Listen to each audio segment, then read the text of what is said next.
Okay. Murray State head coach Dean Hood. The Racers are coming off a loss at Lindenwood last week. They're back in action. They're home for homecoming. They're going to host Tennessee State this Saturday. So, Coach, just some thoughts on your team, and then we'll go to some questions. Yeah, we played a lot better on Saturday. Thought we did a good job, running the ball and stopping the run. Just couldn't, finish the thing out. That's been an issue for us. We just didn't make plays down the stretch, and they did, and had many chances in the red zone. It's a part that was disappointing. But guys came back to work yesterday and did a really nice job preparing, and we got a heck of a challenge ahead of us with Eddie George coach team and the talent at Tennessee State. Thanks, Coach. We'll go to some questions. Adam Wells is first. Go ahead, Adam. Hey, Coach. First question for you is just at this point of the year when you're still kind of searching for that first win, how much do you kind of have to play the mental coach as far as getting these guys ready to come in every week without them getting frustrated and doubt on themselves and keep focused on that next game? Like you said, you have another opportunity this week against Eddie George and Tennessee State. Yeah.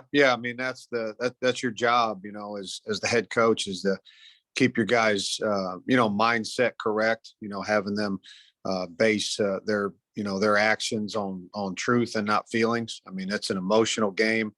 It's, they're invested. The coaches are invested, put a whole lot of time into it, so it's personal. It's hard. It hurts, when you don't see fruit from your labor.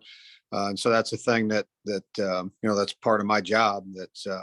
Is to keep them grounded. There's a lot of life lessons in this, and I know they're tired of them. I'm tired of them. We just want to win a football game. But the truth of the matter is that there is a lot of life lessons, in here for our guys, for me, for our coaches. We have transformed as individuals, and as a team going through adversity.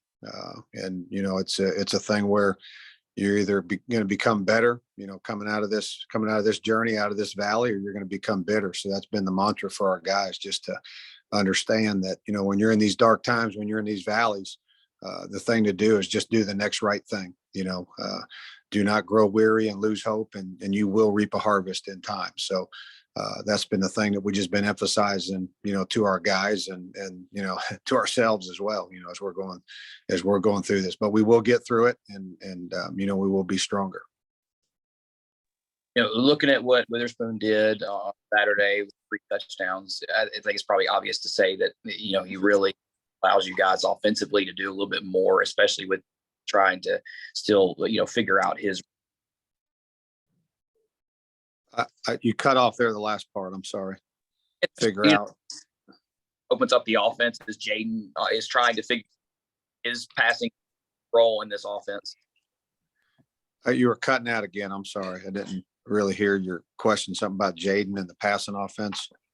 Well, more so Witherspoon, how he is Okay. done with this offense and opened it up a little bit for you guys. Yes. Yeah, absolutely. I mean, I think he was, it's hard to tell with Spoon because he's such a tough kid. You say, hey man, are you okay? Are you good to go? And if he's 60%, the answer is yes. And if he's 89%, the answer is yes. And if he's 100%, the answer is yes. So that's a difficult thing when you got a tough kid that's a competitor, just wants to play. But I don't think he was truly, healthy really until this past week. I think he was close against Austin Peay. We had a hard time blocking their front.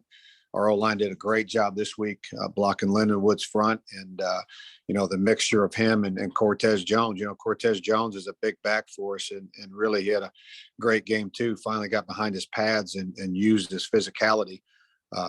But so they were a good 1-2 punch. But no question that opened it up. Having Spoon out there and having our O-line do such a good job, blocking for him. Thanks, Coach. I appreciate it. Yep. We'll go Jake from WSL. Go ahead, Jake. Morning, Coach. I wanted to know your thoughts on homecoming. I know you've been a part of it before in the past. I know the crowd gets bigger, but do you feel that can give the team some extra energy this weekend? I think, being at home just in general is always good. Then you add homecoming to it. There's a lot of positives, as far as, the big crowd, your community's involved, your students, your faculty, your alumni. All that is awesome to have that support, have that crowd there for you. The thing for our guys, I think that's a big deal.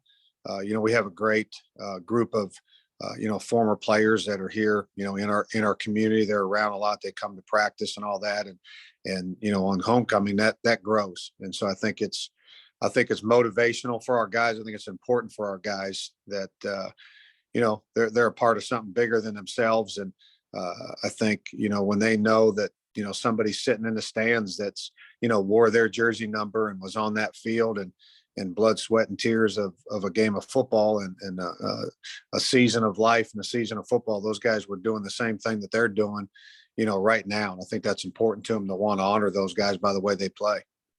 For for the university, though, it's the centennial one. Maybe definitely historic in that regard. What would a win on Saturday mean for you guys?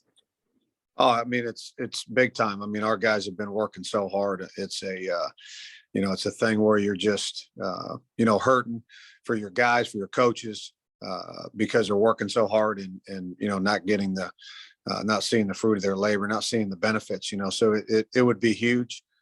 Especially, having come through, what we've come through. These guys have not shown 1 ounce of give up and have fought, to the, very end in every single game. So it'd be an amazing, deal for us, I think, in that locker room for our guys, having come through what they've come through to be able to break through and get a win. Coach, you mentioned TSU, obviously, in your opening statement. What have you seen from them? They've obviously found something. They've won 3 games in a row now.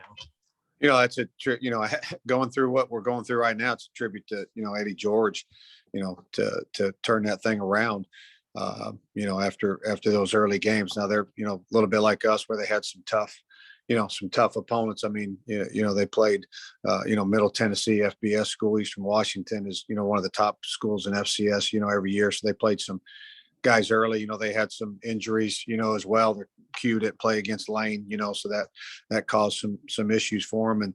And then, man, they've won 3 straight and they've looked really, really good doing it, and it's typical Tennessee State team, just, speed at every position. Really big up front, offensively and defensively. Just a very, very talented group of guys, that Coach George has. And they have a quarterback who I don't think he played against you all last year, but 2 years ago he did at Austin Peay. So you have some familiarity with their quarterback. Yeah, no question. I mean, number 7 is a guy we played against, here at our place in the spring, and it's for a conference championship, and he engineered that and won the game, and he's a heck of a player. In the fall when we played him, he was out and played against the backup. But that kid's, he's a dual threat guy. I mean, he's got 58 carries, I think, or something like that, third most, carries, and then on the team. And then, you got the running back situation. We've seen Von Starling, seen a whole lot of him. He's a heck of a player and got the line up front and, speedy wideouts. And like I said, the quarterback's a dual threat guy. He can throw it, he can run it. Well, Coach, appreciate your time this morning. Best of luck on Saturday, and we'll talk to you next week. Okay, thanks.